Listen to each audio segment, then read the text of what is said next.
Oke, Assalamualaikum warahmatullahi wabarakatuh. Salam sejahtera dan salam sehat untuk kita semua. Semoga kalian dalam kondisi sehat selalu dan selalu tetap gunakan protokol standar ya untuk COVID-19 agar kita tetap terjaga dari paparan virus COVID-19 di era pandemik pada saat kali ini. Kembali lagi dengan saya Kurnia Nanda Pratama membahas tentang materi stres dan coping keluarga. Ya, jadi teman-teman nanti kita akan bahas terkait dengan stres dan coping keluarga seperti apa, dan mungkin teman-teman semuanya sudah paham ya, dan karena teman-teman semua memiliki keluarga pastinya ya. Jadi untuk mata kuliah perawatan keluarga saat ini kita akan membahas terkait dengan materi ini ya. Oke, lanjut. Jadi ada beberapa hal yang menjadi learning objektif teman-teman di pertemuan pada kali ini. Yang pertama adalah kita memahami tentang definisi istilah-istilah ya untuk masalah stres dan coping keluarga ya. Mungkin nanti kita bahas stres, apa itu stresor, apa itu coping, dan sebagainya. Kemudian yang kedua adalah menjelaskan 3 strategi adaptasi ya. Yang ketiga menjelaskan teori stres keluarga, kemudian menjelaskan krisis keluarga. Nah, seperti apa sih keluarga yang krisis? Nah, kita akan bahas nanti. Ini sangat bermanfaat sekali teman-teman, terutama untuk kalian yang memang senang sekali memperhatikan keluarganya ya. Jadi kita harus belajar untuk mulai ya meningkatkan kualitas kesehatan, terutama dalam upaya mengurangi stres di keluarga dengan meningkatkan mekanisme coping yang positif. Nah, ini nanti kita bahas, bisa diterapkan oleh teman-teman semua ya. Kemudian kita menjelaskan nanti tentang sumber stres keluarga ya, dan menjelaskan tahap waktu stres dan coping keluarga. Kemudian menjelaskan strategi adaptasi keluarga fungsional dan disfungsional. Oke, pertama kita akan bahas terkait dengan stres ya. Apa itu stres? Nah, ini dia. Stres yaitu sebuah respon atau keadaan tegang yang dihasilkan oleh stresor atau tuntutan aktual yang tetap tidak teratasi. Jadi seseorang akan mengalami stres ketika dia memiliki sebuah tuntutan atau keinginan namun belum terpenuhi, belum diatasi masalahnya. Akhirnya dia sudah melakukan berbagai upaya, muncullah respon stres itu ya. Namun kalau di keluarga juga sama ya. Keluarga memiliki upaya, memiliki strategi, memiliki rencana, kemudian memiliki mekanisme coping ya yang bisa digunakan untuk meningkatkan pertahanan ya dalam keluarga tersebut agar tetap dalam kondisi yang stabil, tidak mengalami stres. Nah, ini jika dia tidak bisa menahan, dia akan mengalami namanya stres ya. Menahan tadi ya tuntutan, kebutuhan yang mungkin melampaui batas kemampuan copingnya ya. Nah, itulah stres. Jadi stres ini sehat, wajar, namun janganlah dibiarkan terlalu berlarut dan lama. Akan menimbulkan masalah juga ya teman-teman. Ya, oke. Yang kedua kita akan membahas terkait stresor. Kita bahas stres. Nah, ini adalah stresor.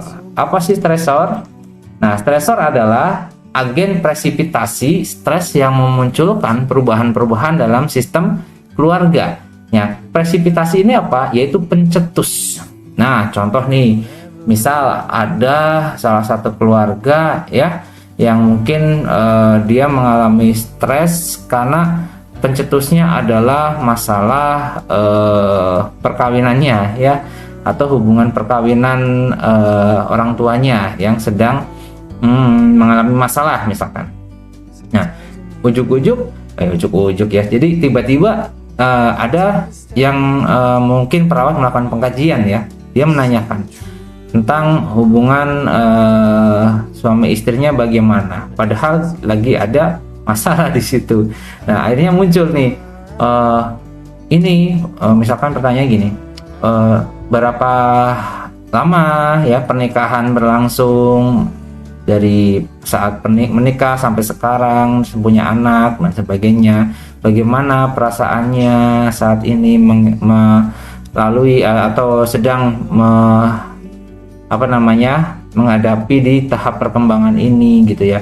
Nah, keluarga misalkan, ini kan saya lagi ada masalah nih ya, kok tanya gini gitu kan, muncul misalkan ya, itu sebenarnya bukan jadi masalah karena sedang ada masalah, dan faktor pencetus atau presipitasinya adalah menanyakan tadi ya, akhirnya terkuat. Tapi itu tidak masalah ketika kita menjadi perawat, kita tanyakan dan kita sehingga bisa tahu ya masalah yang ada di keluarga tersebut.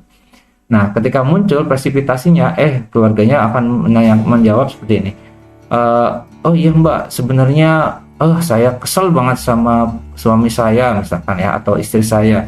Dia tuh sejak menikah sampai sekarang belum ngasih janjinya ya, kita mau bulan madu di negeri atas awan misalkan ya, sampai sekarang nggak ada. Nah, itu dituntut. Nah, akhirnya terjadi, kita akhirnya ada masalah nih, beda pendapat terus karena dia selalu begitu. Nah, keluarganya bisa menjawab seperti itu misalkan ya.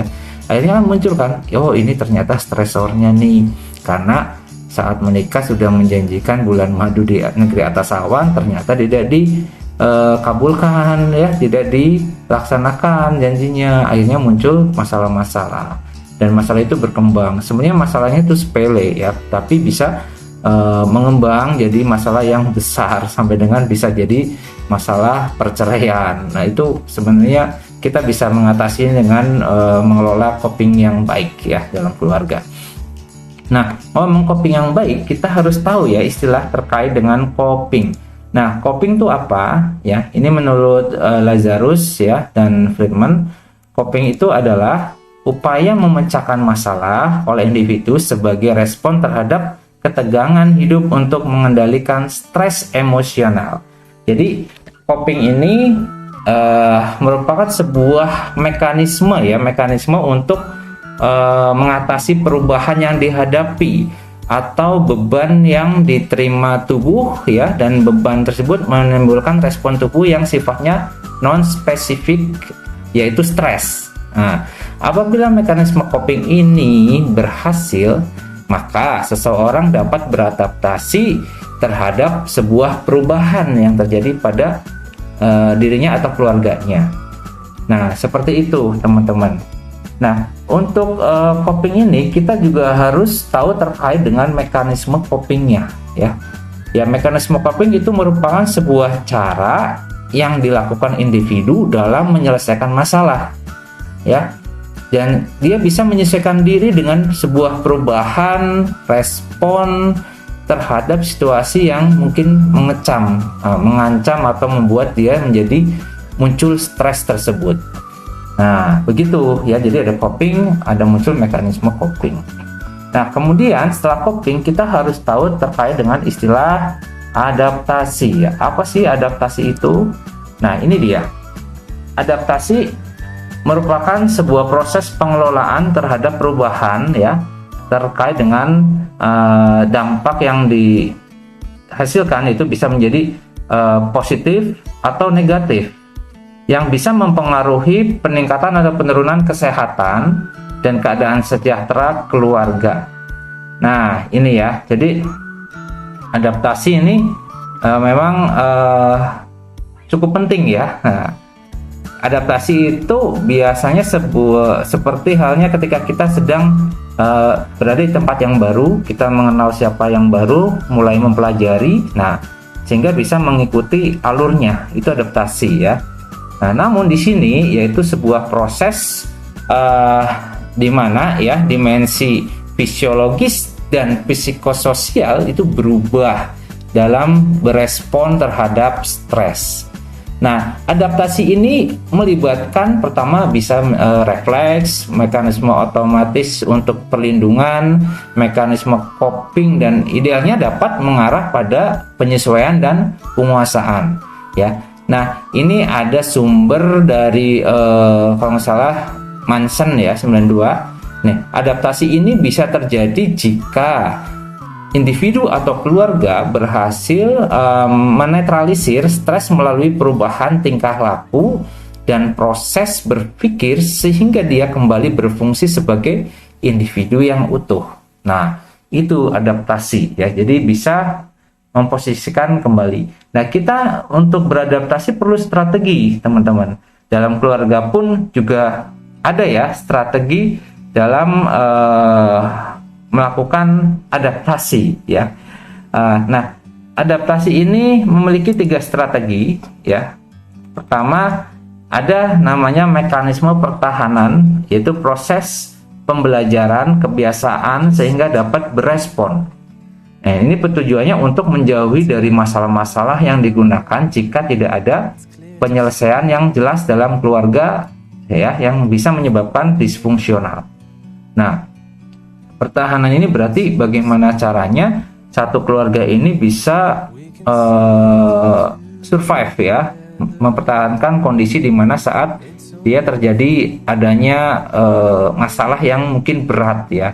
Karena bertahan pun itu penting ya teman-teman. Jadi tidak harus menghindar, tidak harus menghadapi dipaksakan gitu ya, terus melakukan konfrontasi gitu, tidak ya. Tapi bertahan itu juga menjadi hal yang penting ya dalam menyelesaikan masalah stres di keluarga ataupun meningkatkan coping keluarga itu sendiri.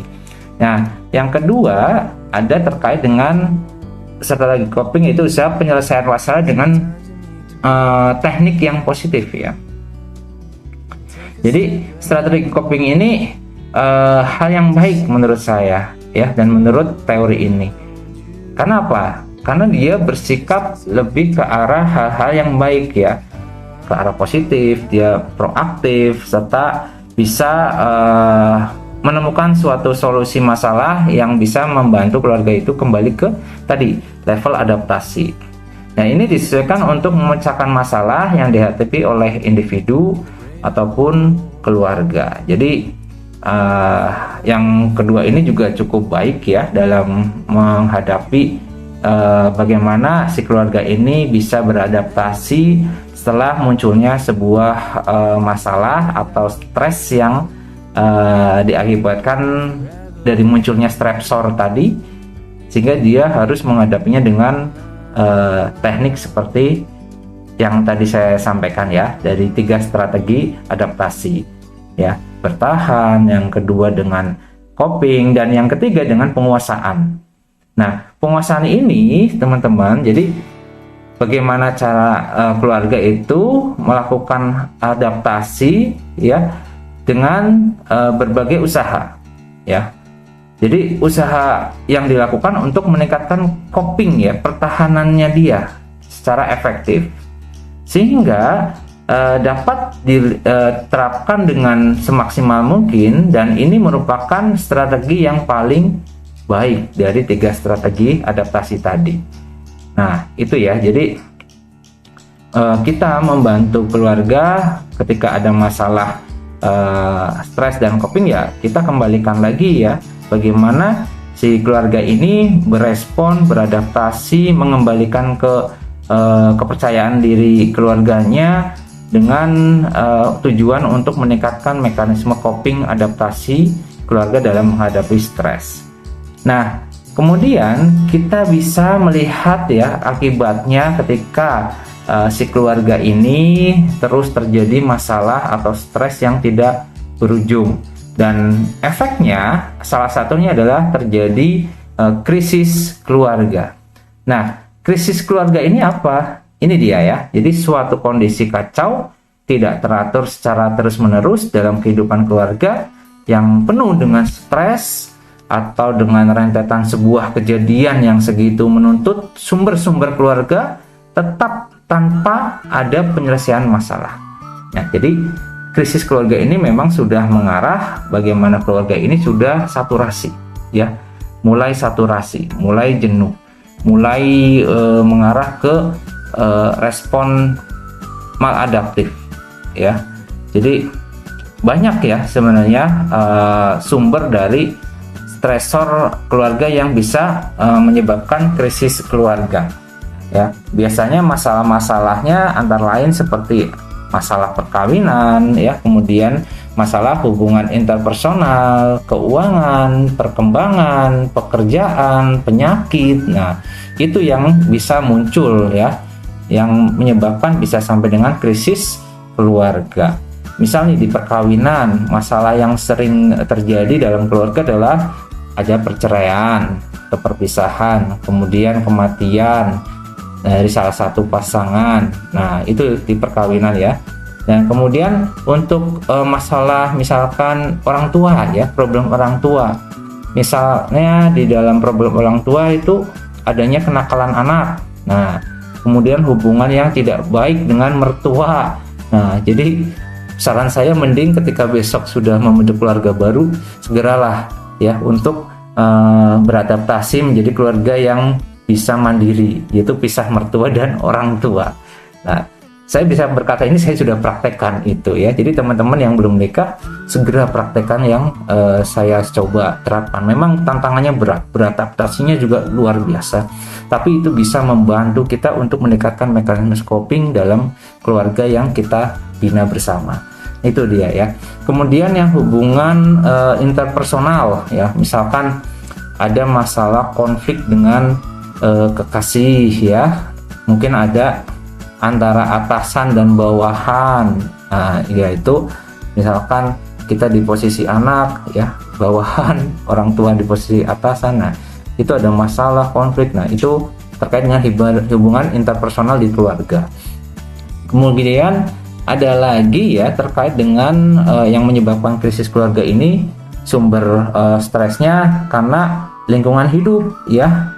Contohnya ada penggusuran ya, kemudian hidup dalam lingkungan yang rawan dengan kriminalitas, itu juga bisa terjadi, tertekan keluarganya ya.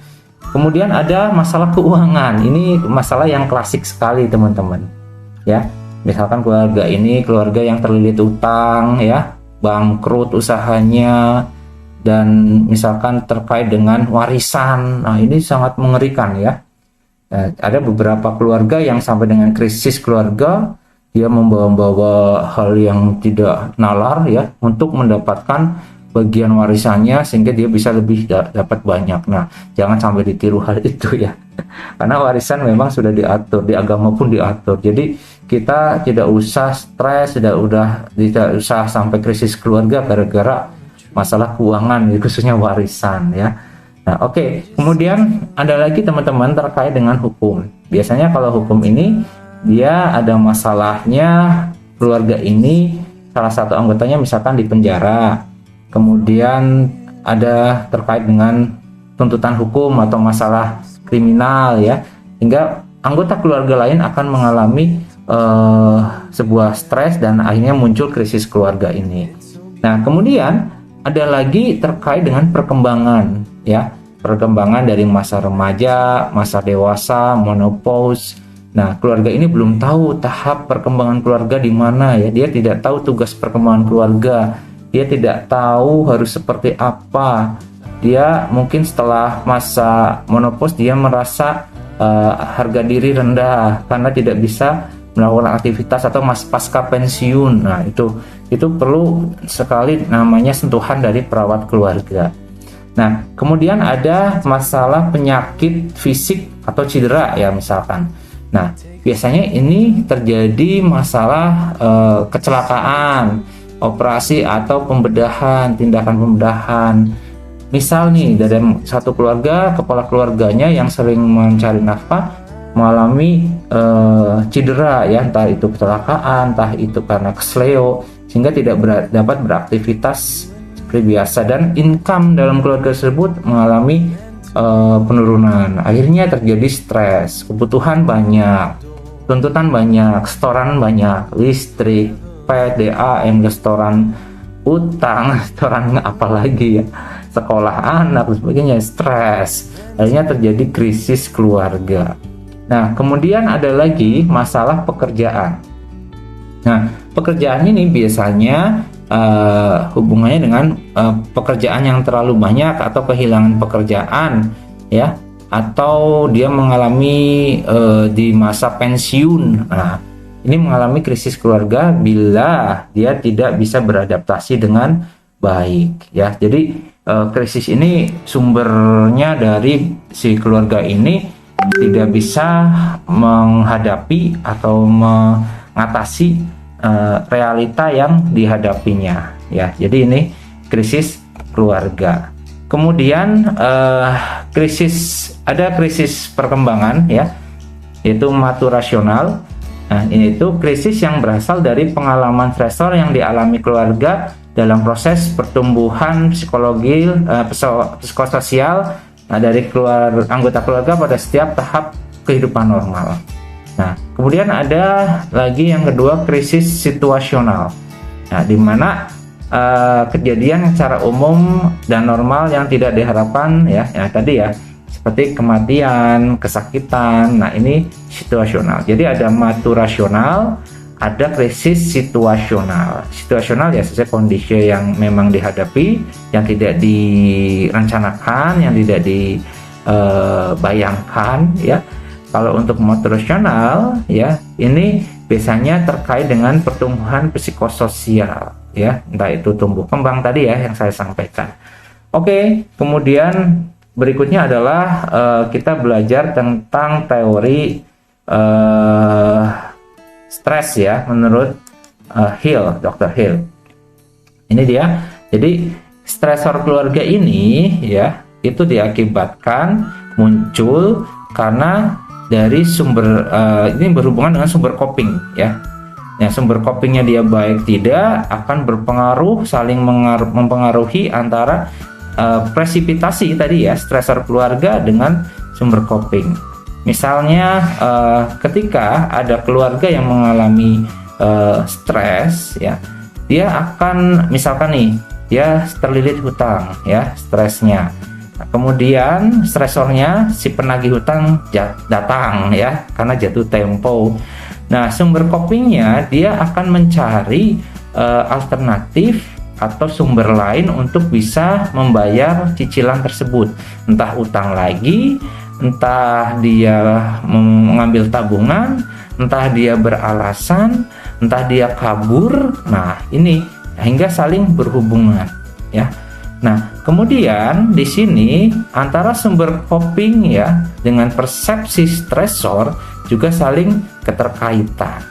Ya, jadi antara sumber coping, stres keluarga, persepsi stresor, dia saling keterkaitan. Nah, dari hasil keterkaitan ini, ya, dia bisa menimbulkan dampak, ya, tadi yang saya jelaskan. Apakah terjadi krisis keluarga atau tidak terjadi krisis keluarga? Ini kembali dari bagaimana si keluarga bisa mempersepsikan stresor ini secara positif atau negatif. Nah, sumber copingnya bisa didapatkan dengan baik atau tidak mendapatkan sumber coping yang sesuai dengan masalah yang dihadapi atau stresor keluarga yang dihadapi. Nah, ini dampaknya tadi ya, jika tidak bisa melakukan ini semua, akhirnya terjadi maladaptif, ya, atau tidak bisa menghadapi stres tersebut, terjadi krisis dan mungkin bisa sampai terjadi, ya, kalau untuk keluarga pasangan, perceraian. Nah, kalau ada perceraian sudah dia pasti masuk ke dalam krisis keluarga. Tidak hanya hubungan, ya, tapi tadi yang saya sampaikan sumbernya, ada penyakit, ada masalah keuangan, ekonomi, dan lain sebagainya. Oke, kita lihat berikutnya terkait dengan sumber dasar stres keluarga. Nah, sumber dasar stres keluarga ini yang pertama, interaksi penuh stres satu anggota keluarga dengan kekuatan di luar keluarga. Nah, ini sumber dasar stres keluarga, adanya interaksi penuh, ya, stres satu anggota keluarga dengan kekuatan di luar keluarga. Jadi adanya stimulan, masukan dari luar, salah satu anggota keluarganya dikasih hal yang mungkin bisa membuat keluarga menjadi nggak karuan, ya. Yang kedua, interaksi penuh stres seluruh anggota keluarga dengan kekuatan di luar keluarga. Nah, ini pihak di luar keluarga yang bisa memberikan, ya, peningkatan stres ya, entah itu orang, entah itu kondisi, entah itu situasi. Nah, ini penyebabnya. Itu yang disebut kekuatan di luar keluarga. Kemudian yang ketiga itu stresor situasional berhubungan dengan masalah-masalah secara tiba-tiba yang dialami keluarga. Tadi ya, secara situasional, ujuk-ujuk ada kematian, ada kecelakaan, ada kalau pernikahan enggak ya, kalau kehamilan di luar nikah, nah itu juga masalah ya. Kemudian ada stresor tradisional, yaitu masalah-masalah umum yang sering terjadi dalam perkembangan keluarga. Oke, kita lihat fase waktu stres. Jadi fase terjadinya stres ini ada ya urutannya ya, dimana biasanya dia akan mengalami beberapa hal ya yang mempengaruhi terhadap stres, entah itu dari faktor internal, entah manusianya, entah faktor eksternal ya. Kalau faktor internal itu yang bisa menyebabkan atau mempengaruhi stres itu antara lain tadi adanya motivasi, persepsi diri ya, kepribadian, kebutuhan. Nah, ini bisa berdampak pada manusianya yang mengalami stres atau keluarga yang mengalami stres. Akhirnya muncul persepsi, value, nilai atau pengalaman, punya pengalaman yang kurang baik atau yang baik ya, memiliki harapan, keinginan ya, itu ya. Kemudian ada juga faktor eksternal. Eksternal ini bisa jadi masalah pekerjaan, keluarga, deprivasi ya, kemudian lingkungan. Nah, ini bisa mempengaruhi seorang manusia atau keluarga ini bisa menjadi stres. Nah, periodenya seperti apa? Yang pertama ini ada periode anti-stres, sebelum ya. Jadi sebelum melakukan konfrontasi yang sebenarnya terhadap stresor. Nah, ini contoh, mengantar anggota keluarga berobat, membimbing antisipasi dari eksternal. Nah, maksudnya jadi saat ada salah satu anggota keluarga yang sakit, saat dia mulai mengantar, dia udah muncul ya persiapan untuk stres. Aduh, ini gimana nih, akan dilakukan operasi atau tidak, akan mengalami masalah kegawatan atau tidak. Nah, itu baru ya ante stres. Nah, kemudian yang kedua, periode stres aktual. Jadi saat dia mengalami stres.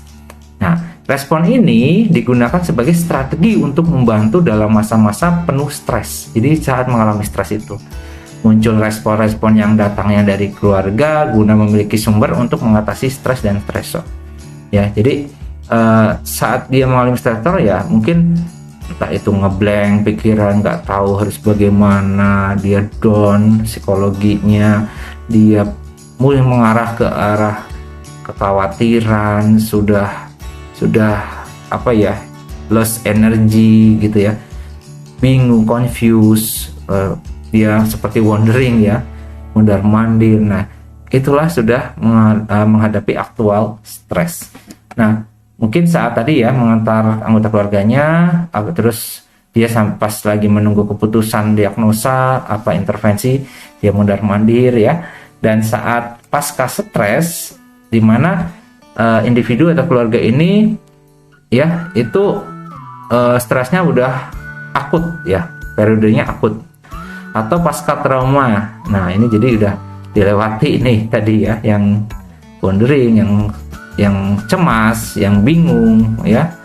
Nah, fase ini dimana keluarga pada kondisi homeostasis, sehingga keluarga perlu bersatu ya, mengeluarkan perasaan satu sama lain untuk memecahkan masalah bersama. Jadi ketika sudah divonis misalkan, oh ini mengalami masalah diare, nah, harus dirawat karena harus kita lihat. Nah, akhirnya keluarga memutuskan semua diskusi, oh iya oke, nggak apa-apa, ini yang terbaik buat si ini ya, salah satu anggota keluarganya, yang penting sehat dan masalahnya udah ditemui.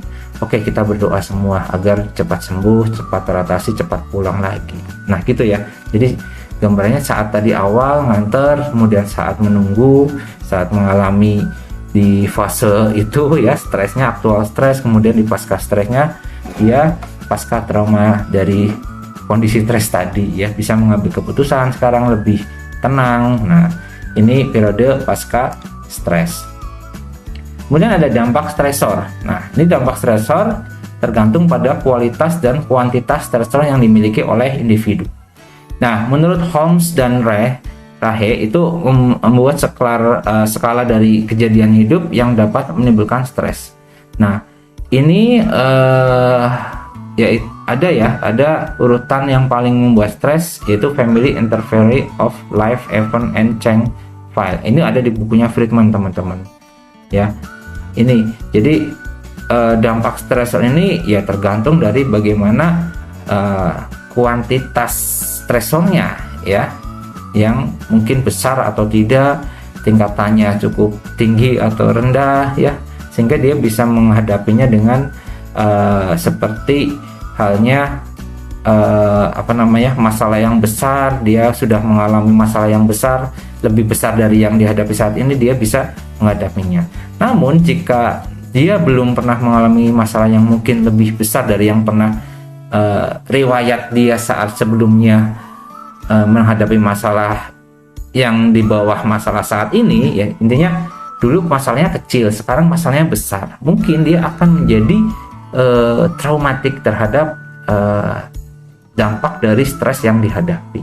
Tapi kalau yang dulunya sudah pernah menghadapi masalah besar, saat ini menghadapi masalah yang di bawahnya grade-nya, dia akan bisa cepat untuk beradaptasi terhadap stresor tersebut. Nah, coping keluarga. Jadi coping keluarga ini respon yang baik, teman-teman. Saya garis bawahi, respon yang baik sebagai proses aktif saat keluarga memanfaatkan sumber keluarga yang ada dan mengembangkan perilaku serta sumber baru yang akan memperkuat unit keluarga dan mengurangi dampak peristiwa hidup penuh stres sehingga dapat beradaptasi dengan stres ya. Jadi ini sangat penting ya untuk keluarga saat menghadapi sebuah kendala atau masalah yang munculnya, yang dapat menjadi presipitasi munculnya stres. Nah, coping yang selalu baik ya, positif, meningkat copingnya, kuat copingnya, manajemen copingnya baik, itu menjadi keluarga yang akan tahan banting terhadap sebuah stresor yang dari luar tadi ya, yang muncul, yang tiba-tiba, yang mungkin memang sudah ada ya, harus dihadapi. Nah, itu akan lebih kuat dalam menghadapinya. Oke, ada SKK ya, strategi coping keluarga. Itu strategi hubungan, kognitif, dan komunikasi. Nah, kalau untuk hubungan yang merah ya, ini strateginya bisa menggunakan kelompok keluarga ya, mengandalkan kelompok keluarga. Kebersamaan yang lebih besar, fleksibilitas peran. Ini hubungan. Jadi tadinya yang menjadi anak ya, anak di keluarganya asuh ya.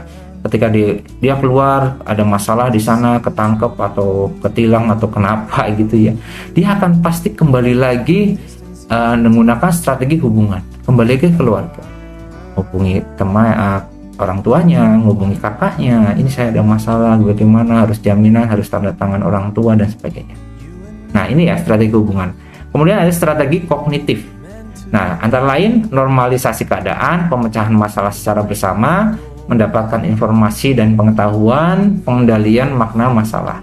Jadi kalau untuk kognitif ya sifatnya pengetahuan ya, bagaimana dia memahami masalah dengan mencari sumber informasi yang bisa diakses, bagaimana dia menghadapi masalah yang saat ini dengan mungkin mencari ya referensi secara religius ya, keagamaan, agar dia lebih tenang. Nah, itu kognitif. Kemudian ada lagi komunikasi ya. Komunikasi penting dalam strategi coping keluarga.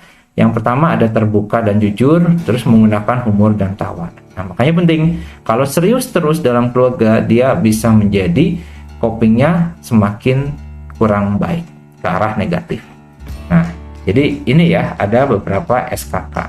Nah, kemudian ada SKK eksternal. Nah, eksternal familiar. Jadi dari luar keluarga. Yang pertama, strategi dukungan sosial.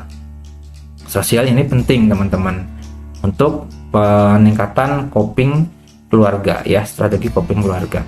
Yang pertama, keluarga besar, teman, tetangga, kelompok swabantu. Misalkan ada yang penderita hipertensi, stroke ya, dalam satu keluarga itu dia stres di rumah terus dirawat sama anggota keluarganya, dia nggak bisa kemana-mana.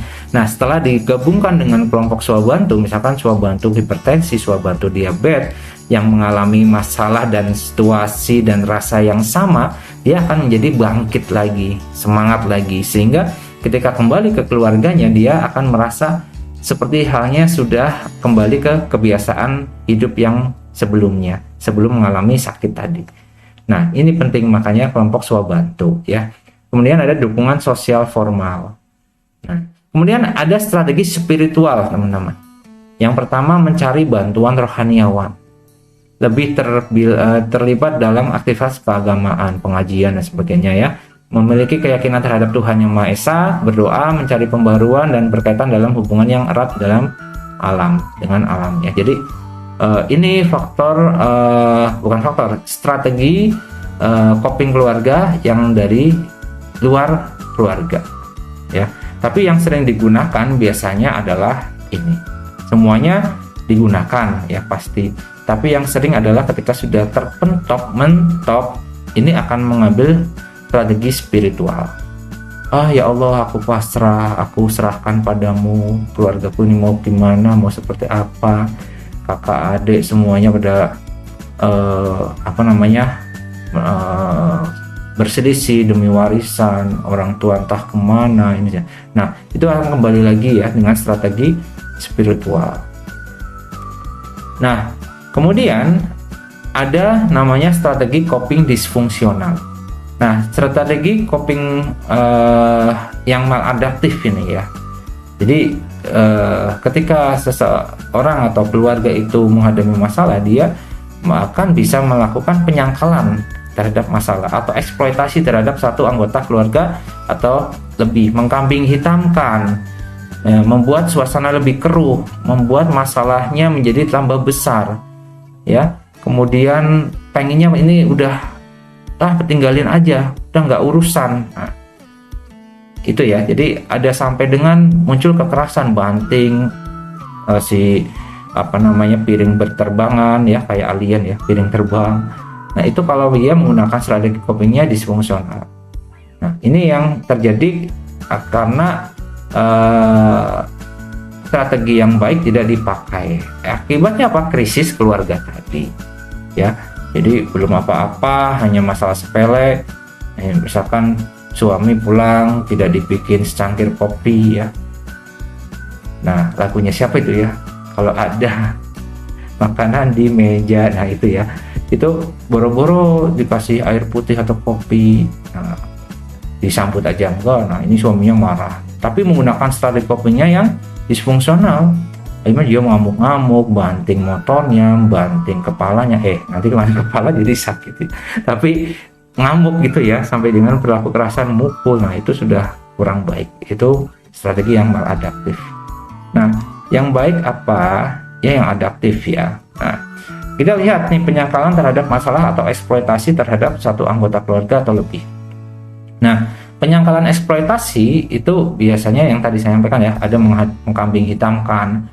Kambing putih juga banyak sebenarnya, cuma hitam itu disebut simbolik ya, warna yang hitam gitu ya. Enggak. Hitam itu apa ya? Gelap ya. Suram ya. Melakukan penggunaan ancaman. Ini penyangkalan ekspektasi. Penyangkalan keyakinan, mitos keluarga. Nah, penyangkalan komunikasi, triangling ya. Kemudian penyangkalan melalui penjarakan emosional, pseudo mutualitas. Nah, mutualitas ya. Ini. Kemudian dominasi ekstern, otoritas. Nah, jadi otoriter. Nah, kita lihat nih, pecah atau ketergantungan keluarga. Ya. Ini masih maladaptif nih ya. Kehilangan atau pengabaian anggota keluarga, ketergantungan obat-obatan atau alkohol. Nah, ini udah masalah lebih dalam lagi nih ya, krisis, udah dalam kondisi krisis ini sebenarnya. Nah, adapun masalah terkait dengan kekerasan dalam keluarga tadi ya, penganiayaan pasangan, penganiayaan anak, penganiayaan saudara kandung, penganiayaan lansia, penganiayaan orang tua, penganiayaan karena mungkin penyimpangan seksualitas seperti homoseksual, lesbian. Nah, ini kekerasan dalam keluarga. Nah, ada beberapa faktor yang mempengaruhi coping ya. Mungkin yang pertama adalah perbedaan gender dalam coping, variasi sosial budaya dalam coping keluarga, kemudian dampak dari gangguan kesehatan. Ya. Kalau kita bicara teori stres dan adaptasi tadi ya, jadi di atas itu kalau menurut saya ada namanya faktor predisposisinya. Nah, faktor predisposisi bisa berbentuk atau secara biologis, bisa psikologisnya, ada sosiokulturalnya. Kemudian di bawahnya itu ada faktor presipitasi. Jadi setelah predisposisi ada presipitasi. Nah, presipitasi ini saya simpulkan ya, di bawahnya itu sifatnya sumber, waktu, jumlah, ya, pencetusnya itu. Ya. Kemudian di bawahnya setelah predisposisi, presipitasi, kemudian ada penilaian terhadap stresor. Tadi ya, penilaiannya bisa secara kognitif, afektif, fisiologis, kemudian perilaku sosial. Nah, setelah itu ada sumber coping. Nah, sumber coping ini di mana kemampuan personal, dukungan sosial, aset ekonomi, motivasinya, sehingga dia bisa menentukan namanya mekanisme coping. Nah, mekanisme coping ini bisa terbentuk dari dua cara ya, konstruktif dan destruktif. Nah, dari dua teknik ini bisa menghasilkan sebuah respon coping secara kontinu. Tinggal kita pilih responnya ke arah adaptif atau responnya ke arah maladaptif. Sehingga ini akan berakibat mempengaruhi terhadap faktor predisposisi tadi ya yang muncul. Oke, mungkin itu ya. Jadi everything will be okay in the end. If it's okay, it's not the end. Ya. Jadi itu mungkin yang bisa saya sampaikan untuk materi stres dan coping keluarga. Semoga bisa bermanfaat buat teman-teman semua dan selalu bantu keluarga untuk menghadapi stres yang muncul ya dengan teknik strategi stres yang adaptif. Terima kasih, sekian dari saya, semoga bermanfaat. Apabila nanti ada hal yang perlu didiskusikan atau pertanyaan, kalian tulis di kolom komentar ya. Jangan lupa bantu diklik ya di tombol subscribe, like ya. Kemudian silahkan beri komentar di bawah untuk materi stres dan coping keluarga pada kali ini. Saya akhiri, maaf bila banyak kekurangan. Wassalamualaikum warahmatullahi wabarakatuh. Semoga sukses selalu. Varian rasanya itu ada banyak banget. Ada taburan Oreo, ada rasa yang full, ada rasa original, benteng, cappuccino. Apa yang dia gitu kan?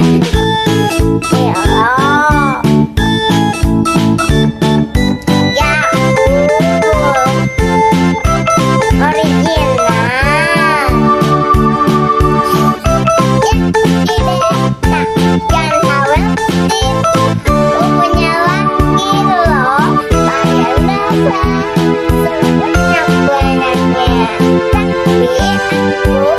punya